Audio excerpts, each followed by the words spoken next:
Hello students, আজকে আমি class 9-এর ইতিহাস বিষয়ে থার্ড চ্যাপ্টারের শিল্প বিপ্লবের অর্থনৈতিক ফলাফল সম্পর্কে আলোচনা করব। তোমরা শিল্প বিপ্লবের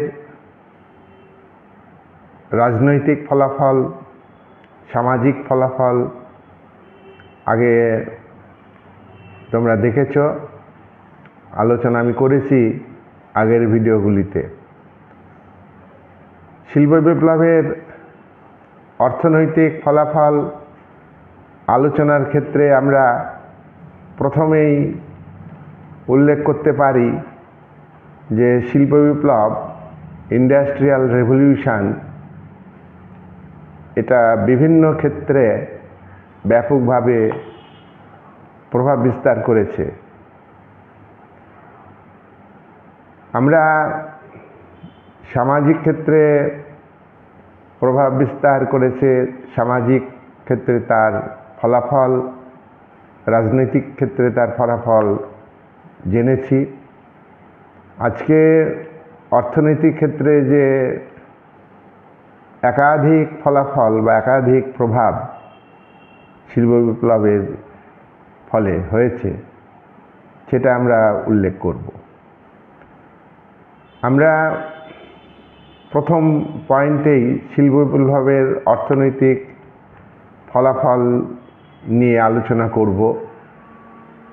শিল্প বিপ্লবের ফলে প্রচুর পরিমাণ পণ্য বা দ্রব্য উৎপাদন হতে থাকে। প্রচুর দ্রব্য উৎপাদনের ফলে ব্যবসা বাণিজ্যের উন্নতি ঘটে, ব্যবসা বাণিজ্যের প্রসার ঘটে। শিল্প বিপ্লবের ফলে উৎপাদিত পণ্য বা উৎপাদিত দ্রব্য বিক্রি করবার জন্য বাজার প্রয়োজন, মার্কেট ছাড়া পণ্য বিক্রি হয় না। তাই শিল্প বিপ্লব একাধিক দেশে ঘটলে দেশগুলির মধ্যে বাজার দখলের জন্য, পণ্য বিক্রির জন্য প্রতিযোগিতা শুরু হয়। এই প্রতিযোগিতা উপনিবেশিক প্রতিযোগিতায় পরিণত হয়। উপনিবেশ কাকে বলে? উপনিবেশ হলো একটি দেশ বা একটি দেশের কোনো কোম্পানি বা একাধিক কোম্পানি অন্য ভূখণ্ডে ব্যবসা বাণিজ্য শুরু করে। ব্যবসা করতে করতে সেই ভূখণ্ডের অর্থনৈতিক ক্ষমতা নিজের হাতে নেয়। শেষ পর্যন্ত তারা সেই ভূখণ্ডের রাজনৈতিক ক্ষমতা দখল করে। যে ভূখণ্ড এইভাবে দখল করা হয় তাকে বলা হয় উপনিবেশ। আর যে পদ্ধতিতে করা হয়, উপনিবেশ স্থাপন করা হয়, তাকে বলা হয় উপনিবেশিকতা। আর যে কোম্পানি বা দেশ এই উপনিবেশ স্থাপন করে তাকে বলা হয় উপনিবেশিক শক্তি। এই উপনিবেশিক শক্তি শিল্প বিপ্লবের ফলে একাধিক উপনিবেশিক শক্তি দেখা দিয়েছে। তারা নিজেদের মধ্যে প্রতিযোগিতা শুরু করেছে। নাম্বার 2 নাম্বার অর্থনৈতিক ফলাফল কি?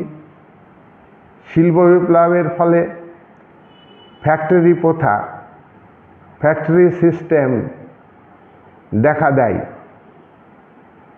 তোমরা জানো যে শিল্প বিপ্লবের আগে কুটির শিল্প ছিল, ক্ষুদ্র শিল্প ছিল। ঘরে বসে শিল্পীরা ছোট ছোট যন্ত্র ব্যবহার করে দ্রব্য তৈরি করত। তারা অল্প পরিমাণ দ্রব্য তৈরি করত।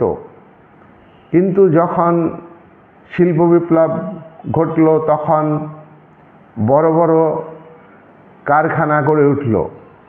বড় বড় কারখানা কিভাবে গড়ে উঠল?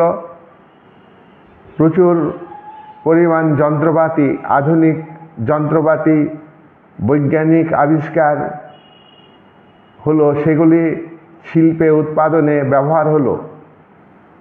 ছোট কারখানার জায়গায়, কুটির শিল্পের জায়গায় বড় বড় কারখানা গড়ে উঠল। যন্ত্রের সাহায্যে ব্যাপক পরিমাণ দ্রব্য তৈরি হতে লাগলো। তাহলে আমরা দেখছি দেশে দেশে বহু সংখ্যক কারখানা, বড় বড় কারখানা তৈরি হলো আধুনিক যন্ত্রপাতি প্রয়োগ করে, আধুনিক প্রযুক্তিবিদ্যাকে কাজে লাগিয়ে। আর কুটির শিল্প থাকলো না। এই বড় বড় শিল্পের কাছে কুটির শিল্প ধ্বংস হয়ে গেল। তাহলে শিল্প বিপ্লব একদিকে যেমন শিল্পের উৎপাদন বৃদ্ধি করেছে, দ্রব্যের গুণগত মান বৃদ্ধি করেছে, পরিবহন ব্যবস্থার উন্নতি ঘটিয়েছে, বাজার, নতুন নতুন বাজার সৃষ্টি করেছে, মানুষের চাহিদা পূরণ করেছে। অন্যদিকে তেমনি যেসব কুটির শিল্প ছিল, ক্ষুদ্র শিল্প ছিল, সেই সব কুটির শিল্প, ক্ষুদ্র শিল্প প্রতিযোগিতায় বড় বড় কারখানার কাছে টিকে থাকেনি। তাই কুটির শিল্প ধ্বংস হয়েছে, প্রচুর বেকার সমস্যা দেখা দিয়েছে। তাই ইন্ডাস্ট্রিয়াল রেভলিউশন, যে রেভলিউশন হয়েছে, ফ্যাক্টরি প্রথা চালু হয়েছে, তাতে কুটির শিল্প টিকে থাকা সম্ভব নয়। আধুনিক যুগে এই ফ্যাক্টরি প্রথার ফলে একাধিক দেশের মধ্যে, একাধিক পুঁজিপতি শ্রেণীর মধ্যে, একাধিক কোম্পানির মধ্যে প্রতিযোগিতা শুরু হচ্ছে। যাদের মূলধন বেশি তাদের শিল্প টিকে থাকছে, আর যারা কম মূলধন বিনিয়োগ করছে তারা কিন্তু টিকে থাকছে না। নাম্বার 3, শিল্প বিপ্লবের আরেকটি অর্থনৈতিক ফলাফল হলো, শিল্প বিপ্লবের আগে একজন শ্রমিক একটা দ্রব্যের যা যা কাজ সবটাই করত। একটা দ্রব্যকে একজন শ্রমিক কমপ্লিটলি তৈরি করত, সবটাই তৈরি করত। কিন্তু শিল্প বিপ্লবের পরে কি হলো, একটা দ্রব্যের বিভিন্ন কাজ থাকে, সেই কাজগুলো এক একটা শ্রমিক এক একটি কাজ করে। একজন শ্রমিক একটা দ্রব্যের সব অংশের কাজ করে না, বিভিন্ন অংশের বিভিন্ন শ্রমিক কাজ করে। ফলে শ্রমের যে দক্ষতা সেটা বৃদ্ধি পায়। বিভিন্ন কাজ বিভিন্ন শ্রমিক করে, এটাকে বলা হয় ডিভিশন অফ লেবার। শিল্প বিপ্লবের ফলে শ্রম বিভাজন নীতি চালু হলো। এতে উৎপাদন বৃদ্ধি পায়, এতে উৎপাদিত দ্রব্যের গুণগত মান উন্নত হয়। এই ডিভিশন অফ লেবার শিল্পে ব্যবহার হয় শিল্প বিপ্লবের ফলে। তাহলে আমরা দেখছি সামগ্রিকভাবে অর্থনৈতিক ক্ষেত্রে এই ডিভিশন অফ লেবার এর মধ্য দিয়ে ব্যাপক পরিবর্তন আসে। 4 নম্বর অর্থনৈতিক ফলাফল। 4 নম্বর পয়েন্টে বলবো যে ইন্ডাস্ট্রিয়াল রেভলিউশনের আগে পুঁজিপতিরা বাণিজ্য মূলধন ব্যবহার করত, বাণিজ্যের ক্ষেত্রে ইনভেস্ট করত, অর্থ ক্যাপিটাল ইনভেস্ট করত। বাণিজ্যের ক্ষেত্রে এটাকে বাণিজ্যিক পুঁজি বলা হয়, বাণিজ্যিক পুঁজি বলা হতো, বাণিজ্যিক মূলধন বলা হতো, মার্কেন্টাইল ক্যাপিটাল বলা হতো।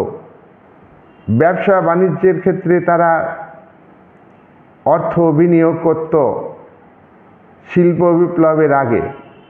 কিন্তু যখন শিল্প বিপ্লব হলো তখন পুঁজিপতি শ্রেণী তারা তাদের মূলধন ব্যবসার পাশাপাশি তারা শিল্পে বিনিয়োগ করতে শুরু করে, শিল্প উৎপাদনে ক্যাপিটাল ইনভেস্ট করে, বাণিজ্যের ক্ষেত্রেও মূলধন বিনিয়োগ করে, পাশাপাশি শিল্পের ক্ষেত্রেও মূলধন বিনিয়োগ করে।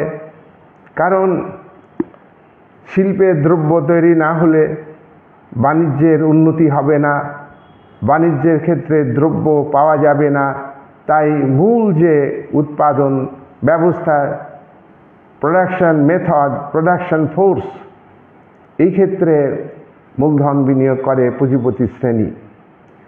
তাহলে আমরা দেখলাম যে শিল্প বিপ্লবের আগে পুঁজিপতিরা বাণিজ্যের ক্ষেত্রে, ব্যবসা বাণিজ্যের ক্ষেত্রে পুঁজি বিনিয়োগ করত, ক্যাপিটাল বিনিয়োগ করত। শিল্প বিপ্লবের ফলে শিল্পজাত দ্রব্য উৎপাদনের ক্ষেত্রে ক্যাপিটাল বিনিয়োগ করছে। বিনিয়োগ কাকে বলে? যে অর্থ ব্যয় করে উৎপাদন হবে, উৎপাদিত পণ্য বাজারে বিক্রি করে লাভ হবে, লাভের টাকা পুনরায় শিল্পে বিনিয়োগ করবে, এইভাবে মূলধন বৃদ্ধি করবে পুঁজিপতি শ্রেণী, মূলধনের পাহাড় জমাবে।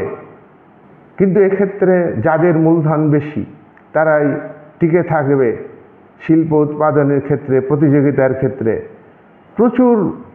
প্রচুর পরিমাণ শিল্পে ক্যাপিটাল ইনভেস্ট হচ্ছে।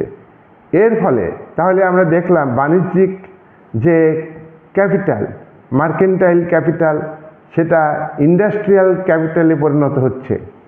আর ইন্ডাস্ট্রিয়াল ক্যাপিটাল যত বাড়ছে তার পরবর্তীকালে জয়েন্ট স্টক কোম্পানি তৈরি হচ্ছে শিল্প বিপ্লবের মধ্য দিয়ে। 5 নম্বর অর্থনৈতিক ফলাফল। 5 নম্বর অর্থনৈতিক ফলাফল কি? পুঁজিপতিরা শিল্পে শ্রমিক নিয়োগ করে, ক্যাপিটাল ইনভেস্ট করে, নতুন নতুন কারখানা তৈরি করে, বৈজ্ঞানিক যন্ত্রপাতি ব্যবহার করে শিল্পের উৎপাদন বাড়ায়। আর উৎপাদিত পণ্য বা দ্রব্য বাজারে বিক্রি করে প্রচুর লাভ করে। যখন শিল্পায়ন ঘটে প্রথম দিকে, তখন শিল্পে শ্রমিকের প্রয়োজন বেশি ছিল। বেশি সংখ্যক শ্রমিক কারখানায় নিয়োগ করে তারা বেশি পরিমাণ মুনাফা অর্জন করেছে, শ্রমিককে শোষণ করেছে।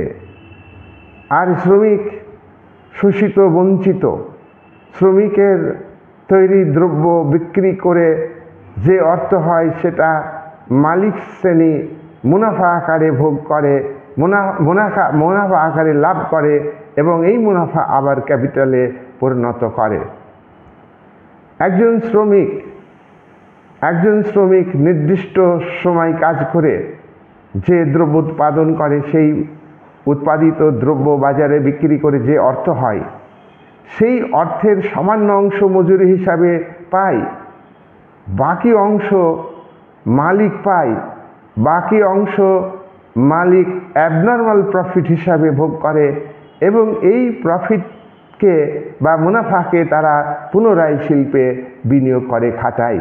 এইভাবে মুনাফা লাভের মধ্য দিয়ে, অস্বাভাবিক মুনাফা লাভের মধ্যে দিয়ে পুঁজিপতি শ্রেণী ফুলে ফেঁপে ওঠে, তাদের ক্যাপিটাল আরও বৃদ্ধি পায়। দরিদ্র মানুষ, শ্রমজীবী মানুষ আরও দরিদ্র হয়, তারা ন্যায্য অধিকার থেকে বঞ্চিত হয়। তাদের অর্থাৎ শ্রমিকরা যে উদ্বৃত্ত মূল্য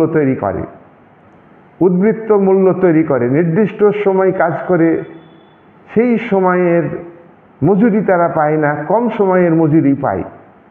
সেই কম সময়ের মজুরি পেল, বাকি মজুরি মালিকরা উদ্বৃত্ত মূল্য হিসাবে, মুনাফা হিসাবে ভোগ করছে। এটা উদ্বৃত্ত মূল্য শ্রমিকরা সৃষ্টি করে, পায় মালিকরা মুনাফা আকারে, এটা তারা আবার বিনিয়োগ করে। এইভাবে দেখা যাচ্ছে যে শ্রমিক আরও গরিব হচ্ছে আর পুঁজিপতির তারা ধনী হচ্ছে।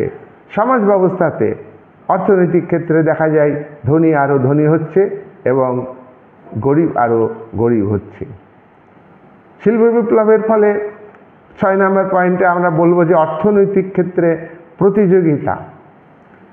দেশে দেশে যে শিল্পায়ন ঘটেছে, যে দেশে বেশি শিল্পায়ন ঘটেছে সেই দেশ তার পণ্য বিক্রি করবার জন্যে, বেশি লাভ করবার জন্য অন্য দেশে বাজার দখল করে নেয়। আর বাজার দখল করতে গেলে যুদ্ধ তৈরি হয়। তাহলে এবং বাজার দখলের ফলে কী হয়, অর্থনৈতিক যে সাম্রাজ্যবাদ, সেই অর্থনৈতিক সাম্রাজ্যবাদ সৃষ্টি হয়। যেমন উপনিবেশিকতাবাদ তৈরি হয় এবং বর্তমানে নয়া উপনিবেশিকতাবাদ তৈরি হচ্ছে, আর অর্থনৈতিক সাম্রাজ্যবাদও তৈরি হচ্ছে। তাহলে শিল্প বিপ্লবের অর্থনৈতিক ফলাফল একদিকে যেমন শিল্পের উন্নতি হয়েছে, মানুষের জীবনযাত্রার মান উন্নত হয়েছে, বহু দ্রব্য মানুষ ব্যবহার করছে, মুষ্টিমেয় ব্যক্তি তাদের সম্পদ বৃদ্ধি করেছে, কিন্তু পাশাপাশি দরিদ্র মানুষের সংখ্যা বেশি, ধনী এবং দরিদ্রের মধ্যে ব্যবধান বেড়েছে। আন্তর্জাতিক ক্ষেত্রে ধনী দেশ আরও ধনী হচ্ছে শিল্পায়নের মধ্য দিয়ে, অন্যদিকে গরিব দেশ আরও গরিব হচ্ছে। গরিব দেশ দারিদ্র্যের দুষ্ট চক্রে পড়ছে, তার হাত থেকে দারিদ্র্যের দুষ্ট চক্রের বেড়াজাল ভেদ করে আসতে পারছে না।